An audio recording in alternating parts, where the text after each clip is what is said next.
Howdy, everybody. Welcome to another edition of the Cowboys of the Osage podcast, coming to you from right over here at the Ben Johnson Cowboy Museum, located in historic downtown Pawhuska, Oklahoma. As always, I got our co-host with us, Mr. Rodeo historian himself, Jimbo Snively. Hey, Jimbo, what's going on today, and who do we got? Hey, Cody boy, it's just another great day in Osage, man. We've got a real special guest today. He's a great friend of the museum. He's Ben Johnson's nephew. I'm talking about John Miller, or Johnny Joe Miller, as everybody around Pawhuska calls him. But he was a great roper in his own right. He was 9 times national finalist in the team roping. He was 2 times world's champion team roper, 1970 and 1971. He won the average in the team roping in 1972, but he was also a great steer roper. He finished runner-up to the world twice, 1972 and 1973. He won the Ben Johnson right here in Pawhuska, a roping named after his granddad. And that same year he won Cheyenne, which is another roping that his granddad had won more than once. So we're just real proud of him and happy to have him with us. Welcome, John. Thanks, Jimbo. That's a pretty big build-up for an old country kid. Well, you did a lot. Living legend right here, Jimbo. Absolutely. He's been a hero of mine ever since I was born, I guess. Oh, yeah. I remember waiting on the mail to get those rodeo news and couldn't wait to see how he was sitting in the team roping, because that was kind of unheard of back then for Okie to go out there with all those Californians and Arizonians and lead and win the world. At that time. Yeah, at that time, that was unheard of. Nobody knew where Pawhuska, Oklahoma was. Right. On the West Coast. Right. We had a lot of fun leaving here and going to California and meeting a whole new group of people, and I was welcome out there as I was here, so it was an easy transition for us. Right. Yeah. So, John, when did you start learning to rope around here? I don't know. I can remember as a very small kid, my dad had worked calves, and he'd always leave 1 or 2 of the little babies in the corral, and I'd get to rope the 1 or 2 babies when I was probably 6 or 7 years old, or maybe younger. Probably always had a rope in your hand, dragging it around. Oh, yeah. My grandfather brought me a horse when I was 3, and I remember I could get on that horse by putting my toes on his leg and crawling up like that. And I'd get on the horse, and I'd ride about 2 miles to see my girlfriend. I was 3 years old. Were you all living there on the north end of the town then? No. When I was a little bitty kid, we lived out on the Blake Ranch between here and Bartlesville. Okay. Yeah. As far back as I could remember, you were there on the north end. We lived north of Pawhuska during my high school years, or what I went to high school. I wasn't there every day. Right.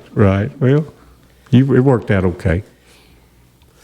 What's some of your early memories about the practice sessions around there with your grandpa and your Uncle Ben and maybe some of the other greats that were hanging out in the area at that time? I don't really remember much about my grandfather, other than he was a big happy-go-lucky, kind of a loud guy to me. He kind of scared me. I never did see him swing a rope.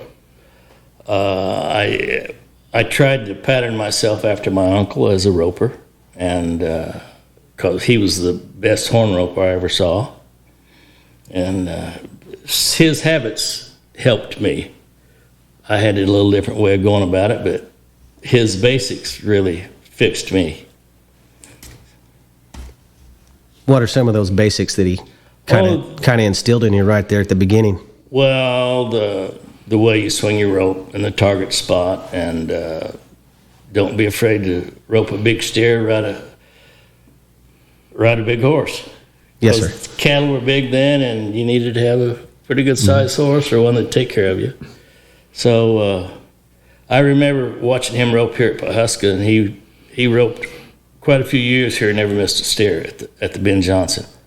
That was when they had those big cattle. That's a pretty big You know, and Pretty big usually he didn't have time to practice then, and he always had to borrow a horse, usually, and still he'd come here and make a good account of himself. 1 second one year. He would come here and rope, and he would get 2 or 3 days to rope with shoat, just enough to get sore, and he did well himself. Yeah. I was always impressed with that, you know, because I knew he hadn't been practicing or anything, you know, much. And like I say, he'd usually borrow a horse, and here he'd be. Yeah, what John said is correct. As far as all the research I've done, they said he never missed a steer in the arena named after him. Really? Yes, sir. I did not know that, but I remember he just roped year after year and not miss. Yeah, I read that in some of the old programs, and then they kept it up all the way to the last time that he roped there. Right. Said he never missed a steer. That's quite an accomplishment. John, what did they have back then as far as kids' rodeos or a place where a kid could rope? And if a kid wanted to rope, he had to rope against the world's champions. There was no such thing as a kids' rodeo or junior rodeo. Or if you wanted to rope, you put your inch fees up and learned your lesson. Had to get tough, or you get pretty expensive. Or go work cattle on somebody's ranch. Right. Yeah. Yeah. What events did you start out doing? I roped calves when I started. I wasn't very good at it. I just tried awfully hard. But when I went to college, I did everything. I bulldogged. I rode broncs. Only thing I didn't do was ride bulls. My heart was too close to the surface. Yeah, I don't blame you. Once they get too big to rope, you're supposed to eat them. Yeah, that's our motto around here. Not ride them. Yeah, we have all kind of heck with these things here, John. So just bear with me, folks. yeah, we're bearing with you. We're bearing with you for sure. Well, so who are some of the people that you roped with as a kid? And I know you're a good friend of George Carter. George and I ran around forever, and I had so many laughs with George and his dad. Yep. But when I was very young, the high part of my year would be when Uncle Ben showed up. Yep. We would go over to Schultz, and I get to work the chutes all day for them. Yep. And they would rope till they give out, and Schultz would say, "Go get on so and so, John," and I'd go get on and chase them till I gave out. So that was, and with those guys looking over your shoulder, you didn't want to mess up. You wanted to try to rope pretty good. Right, I'll bet. When did you start tying steers down? Oh my, I don't know the year. In 1960, I went to Phoenix to the rodeo. I just graduated from high school, and went to the team tied there with my brother Ben. And after that, I headed to California, and I decided if I was going to play this game, I better get tougher. And that was quite an education when I got to California. I roped with all the best guys out there, and I got a horse from Uncle Ben, wound up being one of the best head horses ever. So the transformation was not easy, but it was pretty nice. Yeah. Team tying. Yeah, one of my favorite events. I know what it is. Jimbo knows what it is. There's a lot of people that team rope today. I'm going to have to say that they've never even heard of it. So can you explain a typical team tie and run to us? Sure. Team tie and run, you tie the header and heeler both, tie the ropes to the saddle horn. You team rope the steer, head him, turn him back, let the heeler heel him. The heeler has to pull the steer down, and then the header should already be off his horse. When the steer turns up, you put a hobble string around his two back feet. That's team tying. What kind of knot do you tie on there? A square knot. Square knot. Some people can't tie a square knot, but I tie the square knot. Yes, sir. Well, it doesn't take them long, guys that know how to do it, you know. There were guys that were faster than I was tying, but I always had one of the best horses in the event that I entered. So, in a great run in the team tying would be a 10 or 11. And, like today they team rope steers in 3 and 4. I team tied a steer in 8.5 one time with an old buddy of mine. And I set the arena record, I think, at the national finals on the last steer. I think I tied a steer in 9.3. I had to be 9.8 to win the average. We were 9.3. That was a pretty loud noise we got out of that Oklahoma City crowd. Oh, I bet. Yeah. I'm interested, John, how you caught up. You got out to California because they were way ahead of. We didn't have team roping here like they do now. They were years ahead of us. How did you catch up and get in the middle of them like as quick as you did, or maybe it wasn't that quick, but you sure went all the way to the top. Did steer roping around here help you out any? In a way, but in a way it set me back because the way the steer ropers approached heading a steer is totally detrimental to Dally team roping a head steer. I has been known to be a little bit stubborn, so going to California and being stubborn and saying I'm going to do this, and I stuck with it. Yeah, I was lucky enough to get to go to college at Cal Poly, and I got to meet a bunch of great cowboys that wound up being world's champions, came out of that school. And of course I learned a lot from everybody I saw and everybody I roped with. When you team tied a steer and you did the square knot, did they have to stay tied for a certain amount of time? No. The flagger had to be standing right there like you're tying if a calf. It's legal when you throw your hand.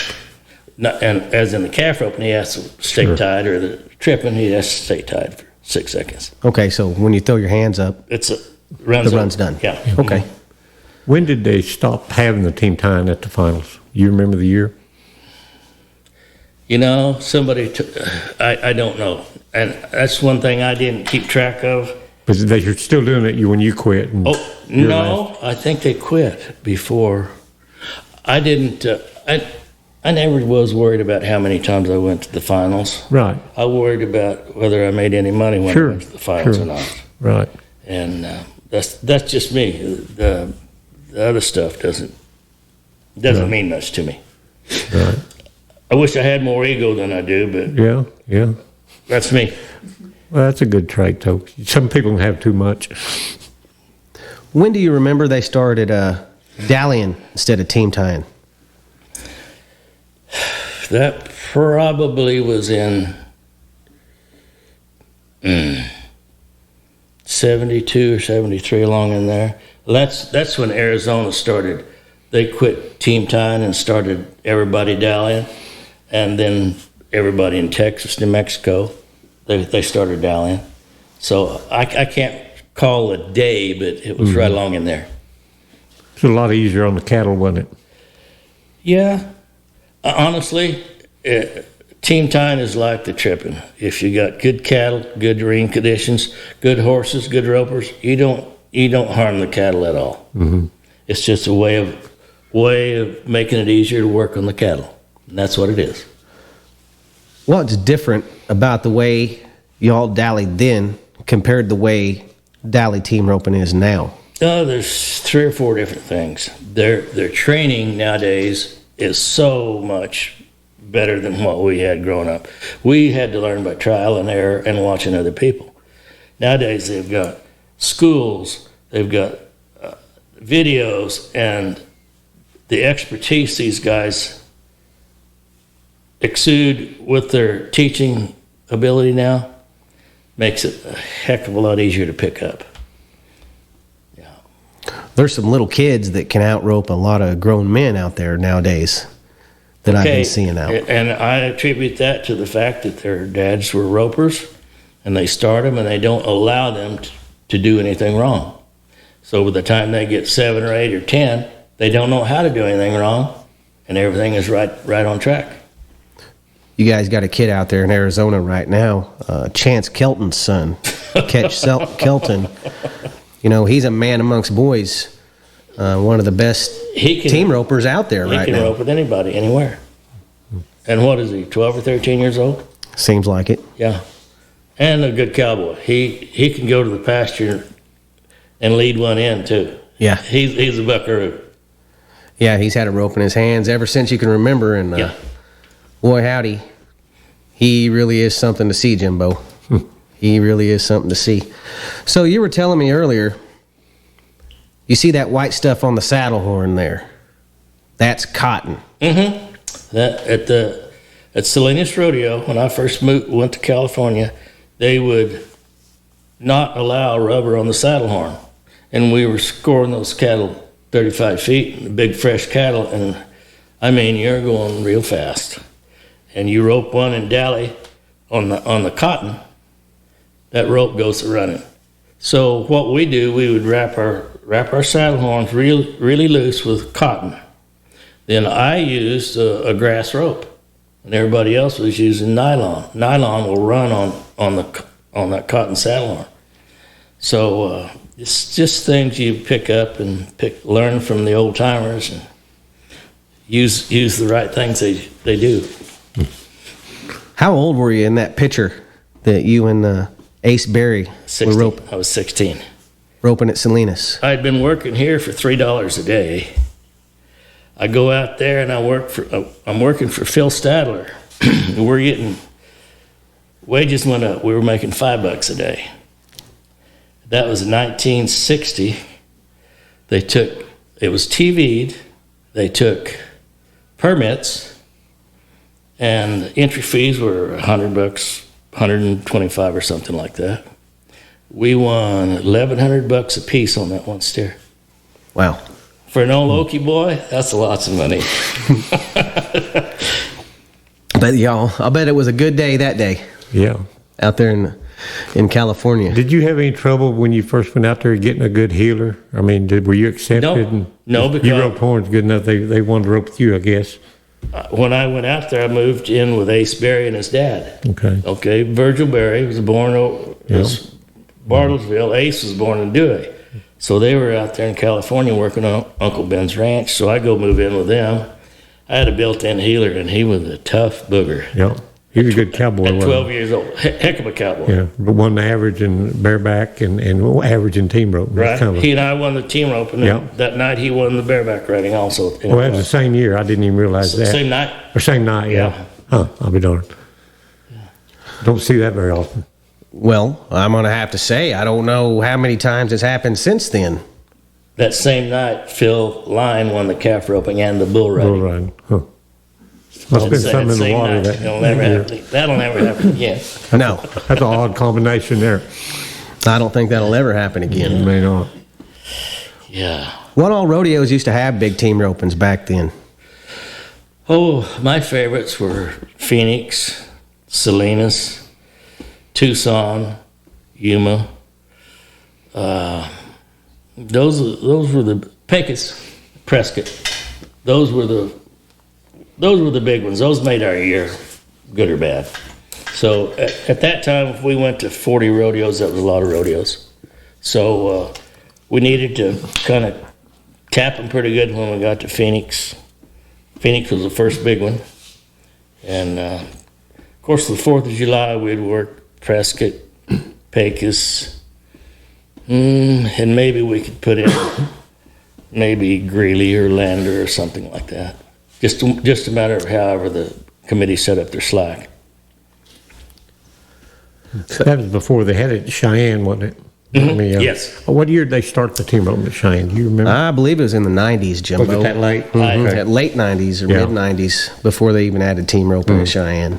So they went a long way. I'm sure glad they did.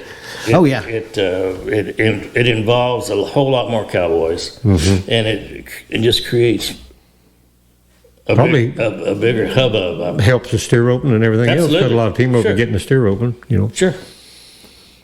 What do you remember about that time that you won Cheyenne, John? Well, I was up there practicing, and when it was all over, I was the winner, and then I just got scared as hell. That's what you've done. How did I do that? Right. Yeah. You were traveling then, I think, with Alan Keller. Oh, Alan. Bet that was a hoot, wasn't it? We'll talk about something else, okay? Some of those stories I can't tell. Right. Yeah. That's pretty good. I remember when you won. What was it like to win the Ben Johnson, a roping named after your granddad? It's one of those things when it happened. I just had this. I could feel it all over. Yeah, I bet. My skin is. I remember it well. I was sitting out in the arena with George Carter, and he may have had you in the cow cut. I don't know. Probably did. But your last steer was a hard running steer. You've followed him quite a ways. And most guys would have took a bad throw, but you followed him through some little ducks, and he was running hard, and you were down there probably past the buck and shoot. Past the buck and shoot. Yeah, and tied him in 20. Yep. Just made a heck of a run. And boy, George Carter, he really let it out. That's what I remember about that last steer. Yeah, that makes me cry right there. Yeah. Boy, howdy. Boy, and that grandstand did her up, too. I imagine. I can only imagine how loud it was there that day. Yep. Well, from a kid that couldn't ride his horse or catch a calf for years and years and years, that's quite a step. Yeah, it sure was. And what was impressed me was the run you made on that steer, because he was trying to get away, and you could have, most guys sitting in the lead would have took a bad throw, got nervous, and took a quick throw, but you followed him out of several little ducks and made a heck of a run. Well, it was I can't say it was a thrill. It was just an unbelievable moment. I'm sure it was. Had to be. I like it. It makes my hair stand up thinking about it, Jimbo. I know it. Sound like that was just one of the best days it was. a guy could ever have. Yeah, it sure made a lot of people happy. And then about the next year, I think it was 73, he roped a big match roping. Oh, yeah. That was Cody against James Allen. Didn't you rope 10 steers apiece? Mm-hmm. Was that on a Friday night or Saturday night? Friday night. Friday night before the Ben Johnson weekend, wasn't it? A gambler from Texas he followed James around all the time. Right, and matched him against the world. He was open against anybody in the world. And I was roping pretty good. Mm-hmm. And I told some of my backers, I said, I think we need to have some of that. Yeah. So we got 10,000 of it. Yeah. Yeah. I'll never forget that. It was nighttime. It was night. I don't know if this is cheating or not, but we roped the first steer. And you know, at the match ropings, everybody does their own thing. And everybody's sitting in the grandstand. I just ride out at the arena, ride out to the trailer and uncinch my horse and sit down, and I sit there. Everybody's out there. Things are going on. Finally, one of my buddies comes out and says, "What's the matter?" "Nothing." "Well, the roping's on." I said, "I'm just letting them cook a little bit out there." So I got back on, and then from then on, it was kind of my night. I won't say I dominated, but it was a pretty good night for me. Yep. Sure was. That's a tough roper to beat, too. Yeah, he was roping good. Like I say, they were matching him. Them guys in Texas were matching him anybody in the world. Open to the world. Open to the world. Johnny called him. He didn't get a lot to hate him. But that was a good day over here in Osage County, too. Yep. Yep. There used to be a lot of big money bet around. I remember one day at the Ben Johnson, there was another big Texan there with a lot of money, and mud was so deep. And I was 22 or 23 on my first steer, and everything was mucked up. And I ride out, and this Texan said, "I'll bet any amount of money this guy here does not tie another steer under 20 all day." And one of our local ranchers here said, "Mister, get it in a big pile, I'm covering it." And you did? We got his money. Yeah.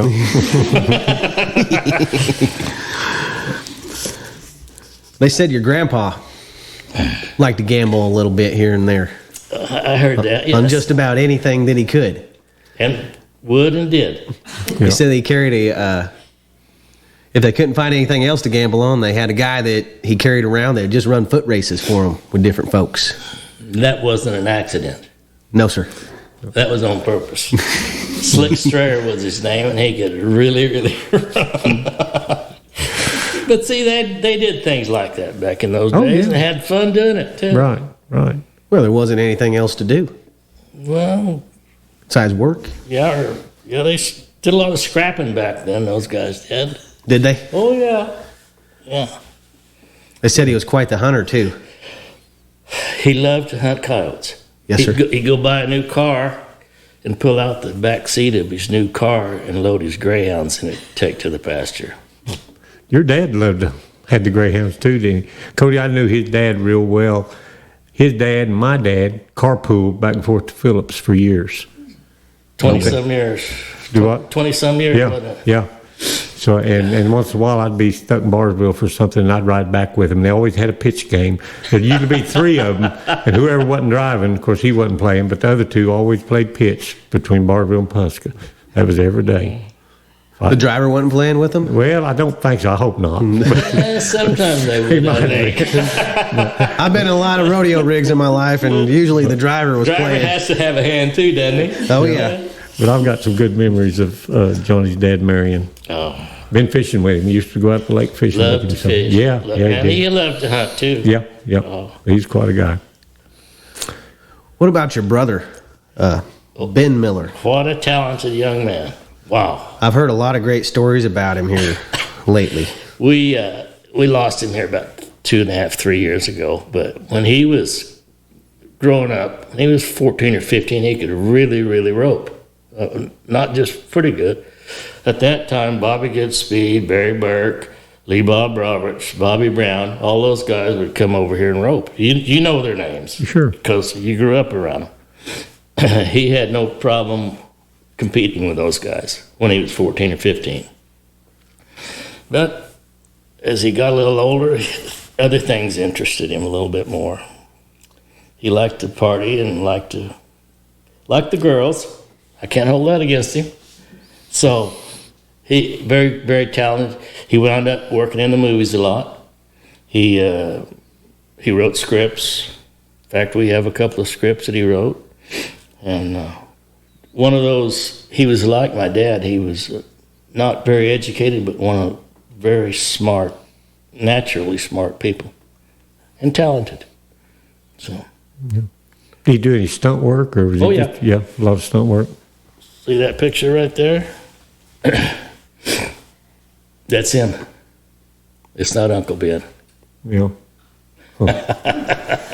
It says Ben Miller on the back of that picture. Yes. Yes, sir. It Yeah. dang sure does. Yeah. Did he do? Now I could be totally off base here because I don't know, but somebody just recently told me that he was one of the guys that jumped off the cliff in Butch Cassidy and the Sundance Kid. That's him. Everybody remembers that stunt. I said, "Were you scared?" He said, "Hell yes, I was scared." It was he and Mike McGaha, and I says they didn't do a retake on it. He says that they weren't going to get us to do it anyway, but they did. So they got to take the first shot. That was about 60, 70 feet, maybe more. Yeah. He didn't have to do it more than once. No.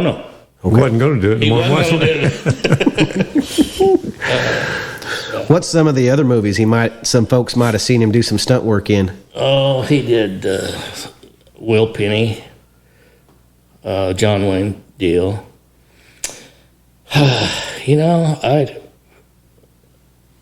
Hollywood wasn't my deal. Yes, sir. I kind of steered away from that all I could. And I didn't pay much attention to. I knew they were down there. And those weren't my type of people. I'm sorry. Yes, sir.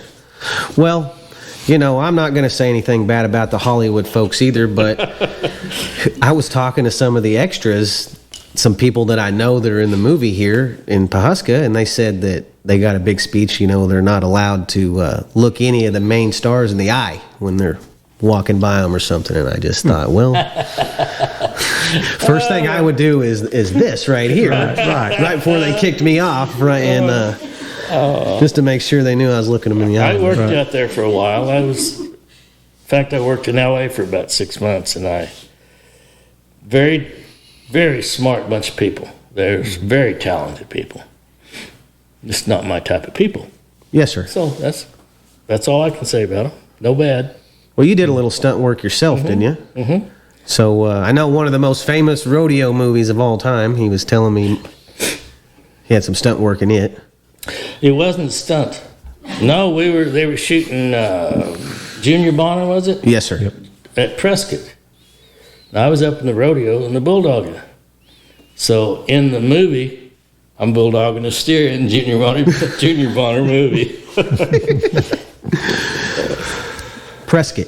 Yeah. What do you think about that setup over there? And what makes it different than everywhere else? The history. Yes, sir. It's just got a mystique there that all the old timers and everybody that you ever heard of has been there, and they want to win Prescott. It's like Cheyenne, just not big as Cheyenne. So. In the team roping, Yeah. they both come from the same box. There's not a header box and a heeler box, unless I'm mistaken. Well, it just depends on. For a while, they all came from the same side, and this bother you? No, it don't bother me at all. Okay. I want to help you if I can, but Yeah, that's fine. if you don't need them, that's fine too, John. Anyway, You're coming through loud and clear. They started header coming on one side and the heeler from the other side. That's the way Pecos was for years and years and years. And Pecos had a big long box and had a catwalk over the roping box. It was just Wild Western.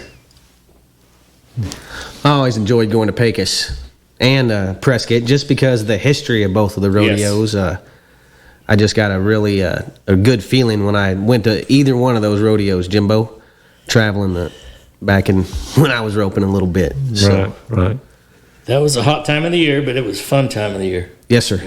Yes, sir. The 4th of July run. Last time we went, I think we went Pecos, Prescott, and then we went all the way to Belfouche, South Dakota from there.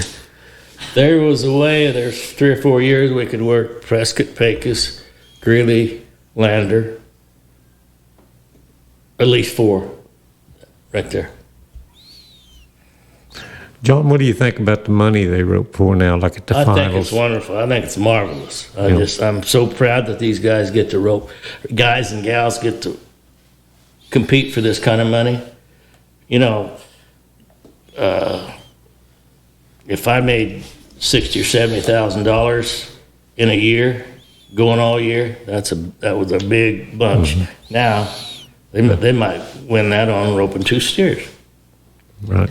There's a lot of life-changing ropings out there, just jackpot Absolutely, ropings. absolutely. And like I say, the instructions got better. The conditions have gotten immensely better. I won't say the horses have gotten better. Probably a bigger percentage of the horses are better. And the guys and gals that rope now are just phenomenal. I mean, I unbelievable. can't get over how far they throw the rope, Duck out of that box, and when you it seems like they're throwing it 30 When you feet. start this tall and are I told guess. that's what you're supposed to do, you learn to do it. I guess so. Yeah. Steer roping or team roping? Which one did you like doing better? I know you're a world champion in the team roping. I like the tripping. And I really enjoyed the team time more because it was a little more athletic. Mm-hmm. Yeah, and you could be as fast as you wanted to be. And, you could rope an 800-pound steer in a team time and get by pretty well. But you rope an 800-pound steer in a tripping, you're probably going to be overmatched.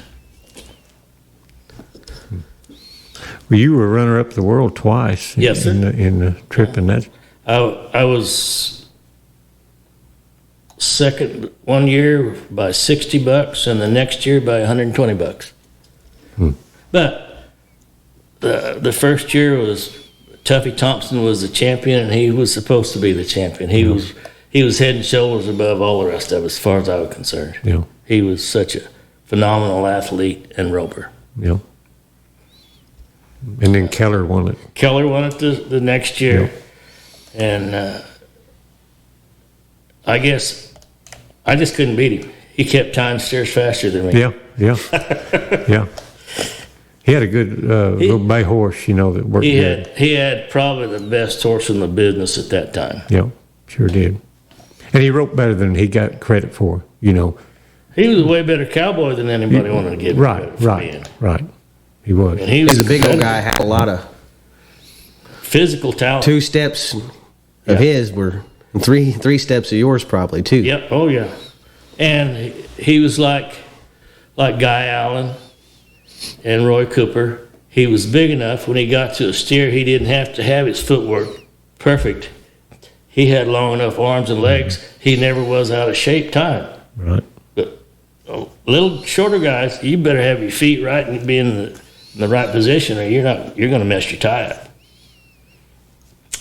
When you were team tying a bunch, did you always head and do the tying?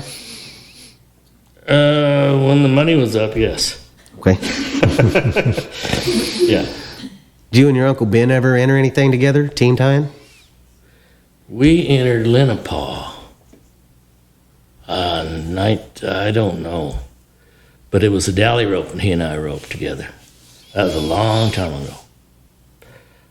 Do you guys remember when Lenapaw Rodeo was going on? Oh, I remember it well. I don't remember them having team roping. I couldn't remember. They did. Yeah, I remember Lenapaw well. Your Uncle Ben, John, did he ever tell you anything about the year 53 that he took off to Rodeo? Yeah. He said it's going to be tough. He says you're not going to make any money, and you're probably going to have a wore-out car and a worn-out horse. And I that's what happened. But I got to meet the most interesting people in the whole world. It was just a heck of an experience for me. I got to go places I'd only heard of people going to, and Cheyenne and Pendleton and all. That was a little old country boy's dream. What'd you think about Pendleton up there? Love it. I love it for what they do. I have my opinion. I'll just keep my opinion about the rodeo. I love what they do. Yeah. It's the most enjoyable rodeo to watch to this day, Jimbo. It's not the most enjoyable one to compete at, though. Well, it's really something else to compete there. Yeah. It really is. Yeah. Did they have team roping at Calgary? No. No, I didn't think they did. No. So you never got to go to Calgary. They still don't to this day, do they? Or do they? I don't know. I don't I'm not think sure. so. I don't think they've ever added it. Wonder why they've been slow to have a team rope. Well, with as many tough team ropers as they have there in Canada now, I look for it to happen pretty quickly. Because, there's a lot of really, really tough team ropers up there. Like I used to, 40 years ago, I would go up there and put on schools in Edmonton, and they were really just starting at that time. And they progress so quickly because they have a determination, those Canadians do. They have a mindset that, by gosh, we're going to do it. Mm-hmm. Mm-hmm. The pro celebrity rodeos Oh, yeah. your uncle used to put on. And I know you probably had a lot to do with them yourself. Wow. The team ropings and the cuttings and some stuff like that. How much they gave to kids are just unbelievable. How they did it, how the people they would get to come, all the movie stars and the sports stars, and big businessmen. They just love to help. It was. We were at Houston. I can't remember what year it was, but the kids, there was 200 terminally ill cancer kids we were raising money for. They wanted to go to Colorado. We sent them.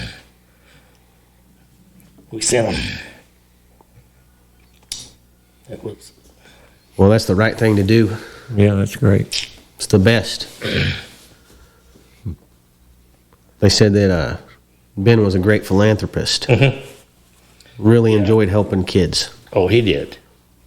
And What would Ben think about this museum, you think? he'd think it was great. Would he? Yeah.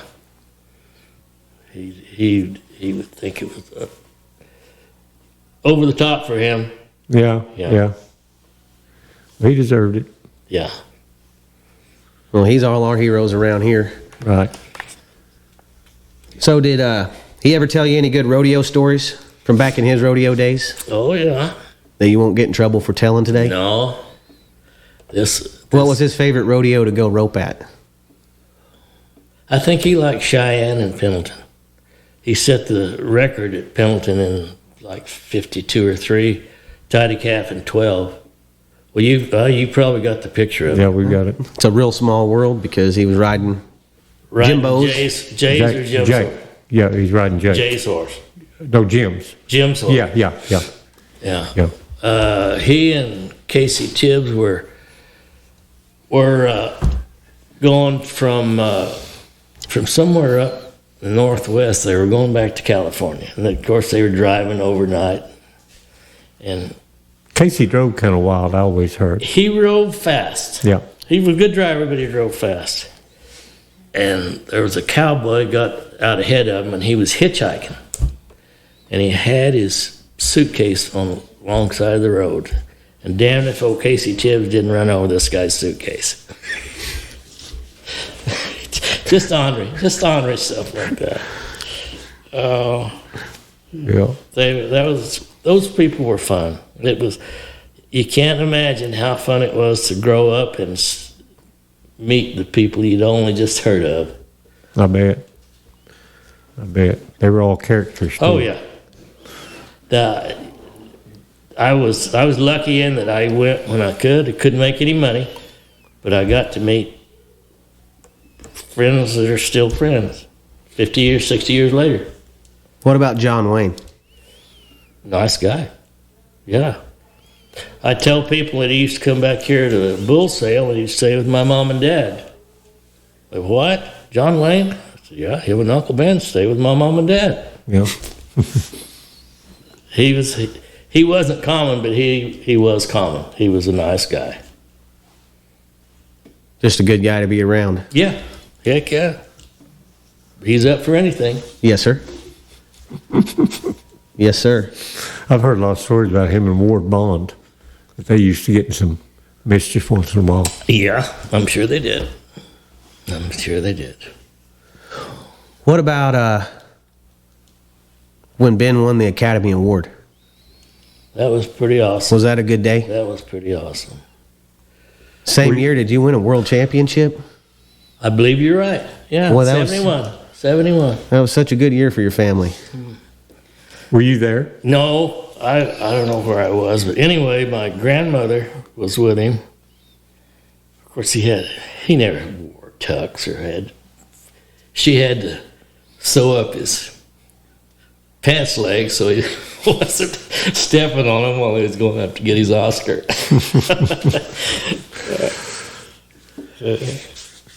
That had to be a good day. Yes. We've had good years and days. He was sure, he'd worked so hard, and that was just kind of a payoff, for all his hard work and all the movies he'd worked on. And he was good to see him get recognized like that, for sure. And I'll say this about him. He never did forget where he came from. No. Or the guy that he worked on the ranch with. He would call him by name every time he saw him. Yeah. We've all heard the story of how Ben got in the good graces of John Ford when he stopped that wagon. Mm-hmm. And we all hear it second or third hand. You might have heard it firsthand. Do you remember how that went down? Yeah, they were on a set one day and they were shooting a scene with a wagon load of people, and I think it's Fort Apache was the movie. For some reason they had the stars in it, which you don't do that when you're making a run or something. Well, the team broke loose and ran off, and Uncle Ben happened to be sitting right there. He ran and caught him, and that was quite a day for him. That was fun. And sure, that was a eventful day for him too, because John Ford was kind of indebted to him after that, or felt like he really helped him. Yes, jump-started his career, I guess. Well, that really helped him, but years later, John Ford turned him the other way too. Yeah, I know, and I heard Ben told him to go to hell one time. I want people to know that too. Right. Yeah, I've heard that. It all wasn't a one-way deal. Yeah. Were you around Harry Carey much? Oh, yes. Yeah. Yes. I've heard he was a nice guy. Not one of the nicest people you'll ever meet. Yep. Yeah. It's a good story, good movie story. They were doing Rio Grande, and Harry Carey wasn't really too horsey. Right. I mean, he liked horses. He was comfortable around them. Well, in this movie, they have a scene where they Roman ride around this track. And Uncle Ben could do it. He's so athletic and handy. I said, Dobe, how'd you do that? He says, I still don't know. He says, I was so scared. I was scared to death. My knees were shaking. But Ben got me up on those horses, and we had a run. They made that circle with a run. Roman riding. It's one of the greatest stunts ever. Yeah. For sure to this day. Yeah. I see little clips of it on the internet all the time on, the Great Western, this and that. And really, it's one of the best stunts I've ever seen. It's awesome. There's another one he did in Yellow Ribbon. The Indians are chasing him, and he's off by himself, and he comes to this big ravine, and he jumps this ravine. It was a real ravine. It wasn't just movie stuff. Yeah, it was like... Wasn't it like 30-something foot? It was a long way. I don't know. I won't say, but it was a long way. And I said, was that your good horse? I asked. Well, hell yes, it was my good horse.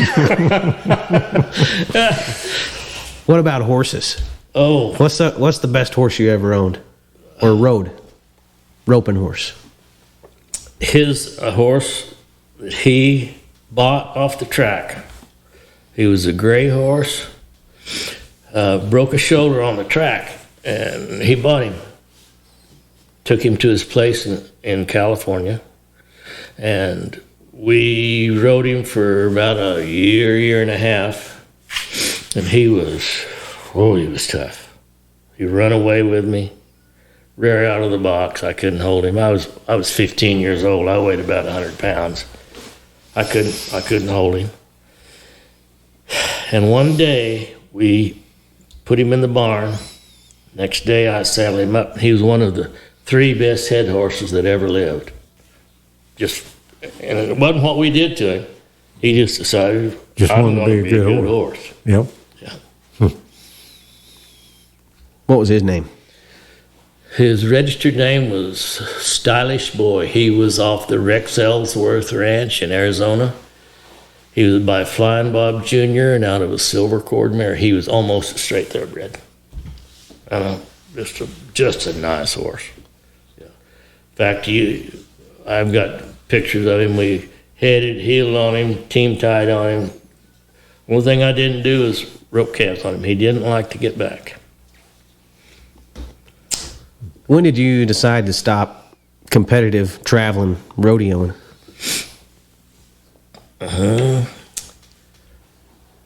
After I got married, my wife and I had been to the national finals and hacked it out for maybe a year, maybe not that long. I quit rodeoing one day and started hanging sheetrock the next. That's how bad I wanted to quit. Yeah. We still had 2 or 3 good horses, but my top team tying horse died that year, and her top NFR barrel horse died that year. So we were going to go back unmounted if we kept trying to rodeo. Right. Just a good time to quit. Just good timing, I guess. Mm-hmm. It's hard trying to rodeo when you're plumb afoot too, Jimbo. I imagine it is. He could have got on the best ones available though. That's yeah. You still have quite a bit to do with some of the big rodeos, don't you, John? Oh yeah, yeah. One of the bright spots of my year is going to California. Mm-hmm. They have the Clovis Rodeo, and early in my life we lived in California, and I lived at Clovis when I was 5, 6 years old to about 7 or 8 years old. Anyway, I go out there and I get the cattle ready for the rodeo. I sort the cattle for the John W. Jones bulldogging and cut down. I just set the cattle up for them, and that's kind of one of my really makes me feel good that they allow me to do it. I'll just say that. So you're over all the cattle over there? No, just the John W. and the team roping cattle at the rodeo. Yeah. Do you still go to Salinas every year to the rodeo? I try to. Yeah, I go up there and rope in the gold card roping now, and we all have our motor homes. We all get together and cook every evening and sing and tell stories and drink a little whiskey along with it. Yeah. Boy, howdy. Horsepower's sure changed Yes. recently, hasn't it? Yes. And the cost of horses. A horse is finally bringing what he's worth. I always thought a horse should cost as much as your rig, Why not? really. If I figured there for about 10 years, I trained a lot of horses, put a lot of guys, mounted them in rodeos. I figured I probably made about $1 an hour training the horses. Probably. And that's not being facetious. Right. Because it takes years to get one ready, not days, as you know. Right. Well, you've got a beautiful arena. I see it on Facebook. They're at the house. You still fool with the horses every day when you're home? Or? Yes, yeah. I still have my friends come over and we rope and tell stories. And I have a place with it right in a big valley of the mountains, it's beautiful. all around it. And I teach a lot of kids. I teach a lot of lessons. A lot of kids, and I get a lot of problem horses now, which sometimes this is the way I approach that part of it. I says, yeah, I'll take your horse. I'll fix your horse for you. But after I fix your horse, I'm going to fix you, because this horse didn't learn those bad habits by himself. And if the person goes for it, I'll take his horse. If he doesn't, I don't take his horse. Yeah. Maybe that's getting old and stubborn on my part. I don't know. Well, I'd jump on something like that. Yeah. Help me with all my problems Right, that I was right. having roping on top of my roping horse. I wouldn't fight it, would you? No, not to hang out with a World champion team roper. That's right. One of the best ever lived. Right. Well, thank you for that.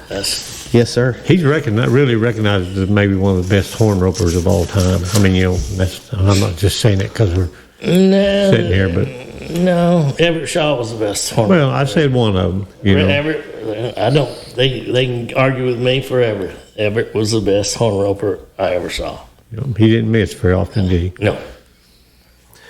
No. I've seen lots and lots of pictures of you roping, and the curl you have coming around in almost every picture, looks like you just roped horns very, very sharp and very, very, what ropers would call, pretty, really come around and snap that rope is what it looks like in most of those pictures. I'm a lot different from the other people.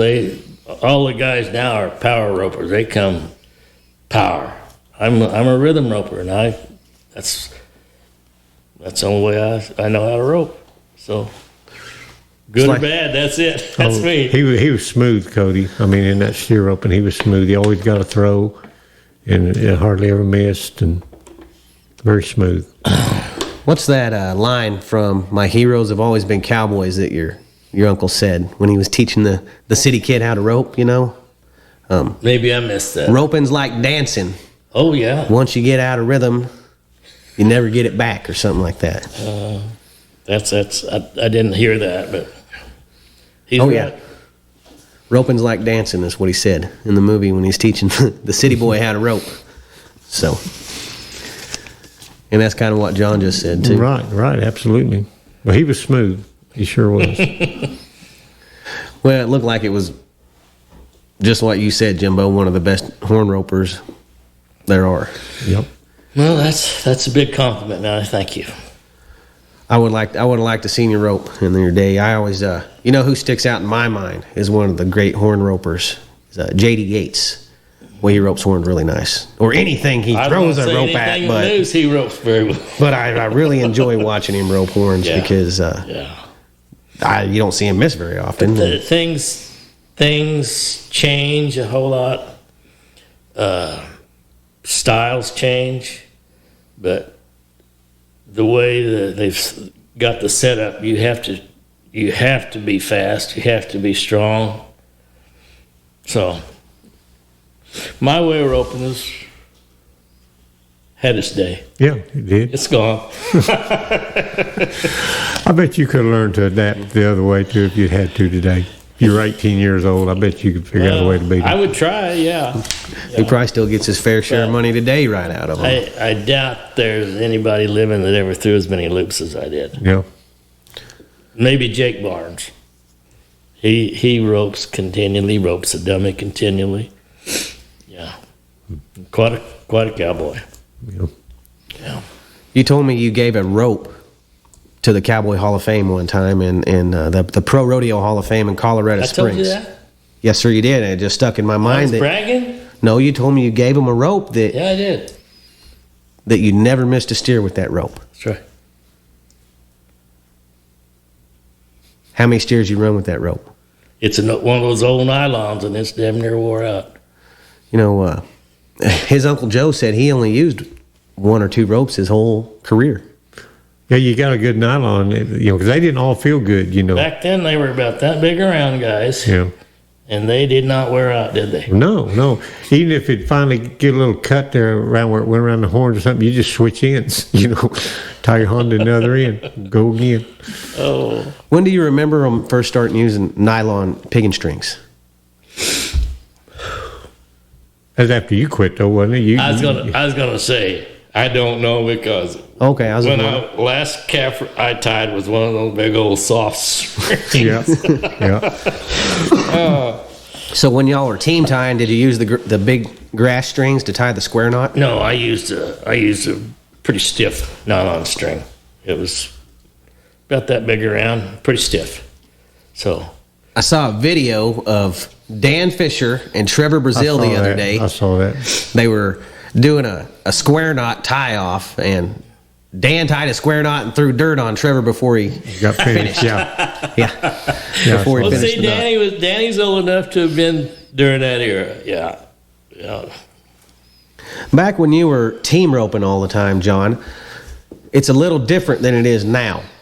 Back then, there wasn't a champion header and a champion heeler, was there? No. There was just a champion team roper. Yes.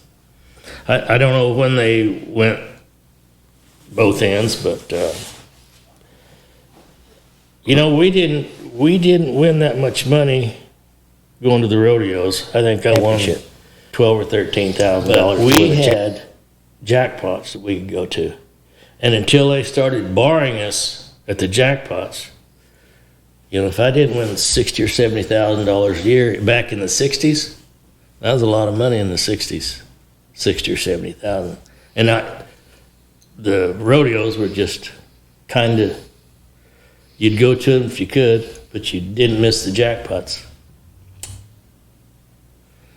That's the way it is in the steer roping too. Growing up, I remember one time, boy, it'd been a long year for my dad, and San Angelo was coming around, and the fees for those things, I don't know, $750 or $800 back then, and it's the only time I ever heard my mom, kind of get on to my dad about going to rodeo. And he said, well, I'll see you when I get home from San Angelo's, last word he said. And I'll be darned if he didn't go down there and win that big roping. And she never said another word to him since, Good for him. Since that God day. bless you. Yeah. Oh, But Yeah. that was always just something I remember from growing up, for sure. San Angelo, did you ever get a rope there at that I big roped there jackpot? once. One of my funny stories there. I'd heard about San Angelo forever, and I had a good horse, and I was getting along pretty well. So I get to enter. They sent me an invitation. I go down there, and I'm about the third guy in the Calcutta. I bring $1,200 in the Calcutta. I'm big chested. About two people later, Sonny Davis, he brings $2,400 per go round. They used to have a big one down there. It's still pretty big, but it was a huge one back then. I mean, all the gamblers were there, and you could get about any kind of bet you wanted to make back then. I remember people at that particular roping, they were betting on it pretty big, Jimbo, and they tried to scare people's horses from the fence and all kind of stuff. Stuff that wouldn't fly anywhere else, but it did in San Angelo because there's a lot of money. That's Texas now, dang it. Yeah, that's how they do down there in Texas. You mentioned Sonny Davis. Whenever we get somebody in here that roped into that era, I always ask them about Sonny Davis. He's one of my heroes. What a phenomenal athlete. Yeah. My goodness. Yeah. He just, as you know, he was the first steer tripper that ever started running his string, tying a steer fast instead of just. Right. He'd get one down, and he would make that string sing. Boy, he could handle those legs too, couldn't he? So, him and Tuffy Thompson, I tried to pattern myself after those two guys with my string. Yep. Of course, I wasn't as big and tall and long-legged as either one of those, but that was. When I was a kid, that was you had to stay and watch Sonny rope. You had to watch him. Usually the first go around here at Pawhuska, he would do a phenomenal run. I don't know why, but I did not miss watching him when I was a kid. No, he was something. I always wondered what he could tie the steers in today.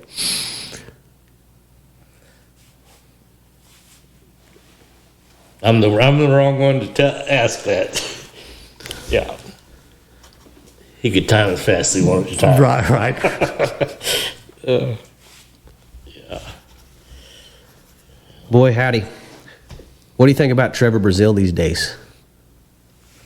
I've never seen anybody as good physically or mentally as him. Ever. He can rope, he can ride, he's smart about his horse, he's smart about cattle, he's smart about the way he enters. Just going to the rodeos is just part of it. As you know, if you don't enter the rodeos right, you're probably not going to win much. Yeah. So he knows. He's a smart guy, and a good person. Yeah.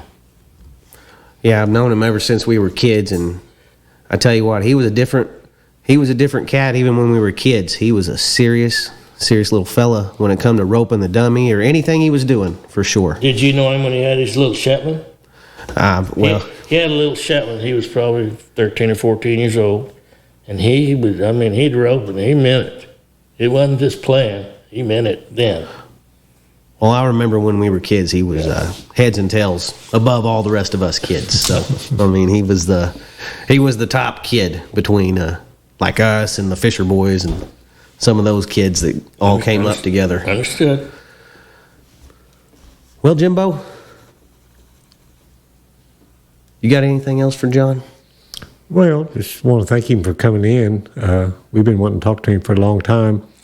Cody, I remember 40 years ago, probably 1979, 1980 maybe, I went to Las Vegas and stayed at the Sahara, which isn't even there anymore, and was playing blackjack, and the guy I was with was playing blackjack, and we got to know the dealer a little bit, enough that he started talking to us, He said, where are you boys from? And this nut that I was with said, Pawhuska. didn't say Pawhuska, Oklahoma, and I just said Pawhuska. And I thought that dealer was going to say, oh, who in the heck's Pawhuska? But you know what he said? He looked at me and said, you know Johnny Joe Miller?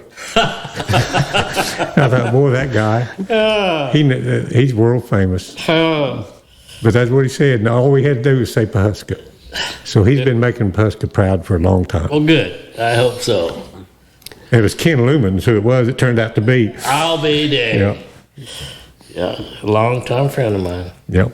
We lost him a few years back. Mm-hmm. It's a small world out there, isn't it? It sure is. It really is. It really is. There was a guy in the museum today, right after you left, walked in. He was asking about your brother. Really? Of all things. Barry Corbin, the old actor fella.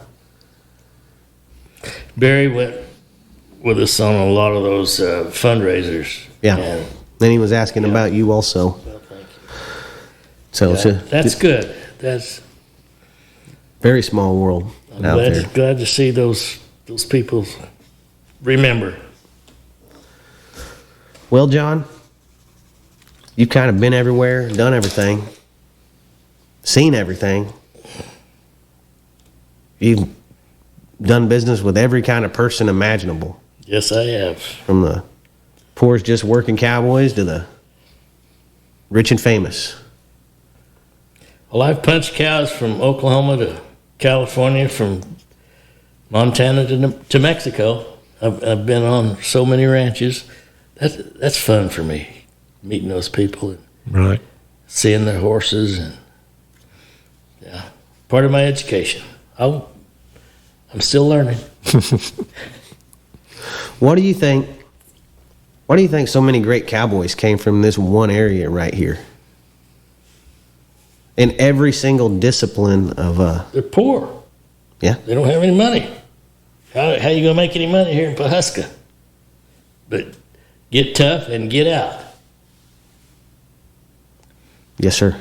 If you don't have one of these big ranches around here, Yep.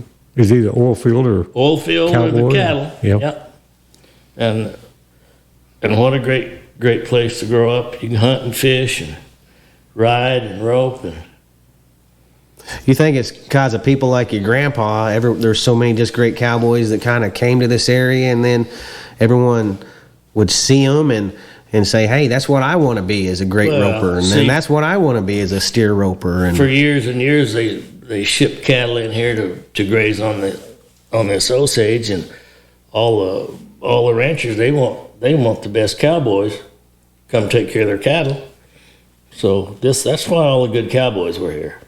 They didn't make much money playing cowboy, but when they got to where they could rope and leave, then they could make a little money. John, what kind of advice do you got for these young folks coming up these days? Just on anything in general. You can give us some advice on roping. You can give us some life advice, just anything you would, because you've been there. You've done it all. My best advice is just be true to yourself and take care of yourself. And if you want to rope, by golly, rope, and don't just rope a little bit. You got to rope till your hands wear out. You want to ride, go find the guys with the best horses and ride those horses. Go find the best teacher. If whether you're going to drive cars or you're going to be a carpenter, you better go study under the best if you want to be the best. Well, I want to thank you for coming in today, and thank you for your advice on everything. Well, thank you. It's been fun. It's brought back a lot of really good memories. I feel like we could sit here and talk to him for another hour or two. That's fine with me. I enjoy it. Feel like we could honestly sit here and talk to him for another hour. We'll probably have to Zoom call him in here real soon on something. We had one 1970, 71 Labor Day. I mean, it was hot everywhere in the West. We worked Williams, Rifle, Colorado, Bishop, California, Lancaster, California, and had our horses at every one but one. That was in August in the in the hottest part of the United States.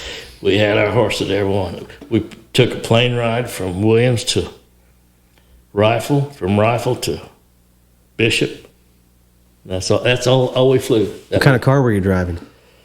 Oh, I drove a Grand Prix. I had a Grand Prix that's how I pulled my horses. I didn't drive a pickup. I wanted a sporty little rig. There wasn't a lot of pickups back then. I mean, more people drove cars today. Yeah, everybody drove sedans, big four-door sedans. Yeah. But at that, they were just learning to get the transmission coolers on all the trucks and the vehicles, and we wouldn't burn cars up nearly so bad about the time that's... Would you have an inline on the back of it? I had one for quite a while, and I got a motorhome and put that inline behind it. That was fun. Back it up was an experience.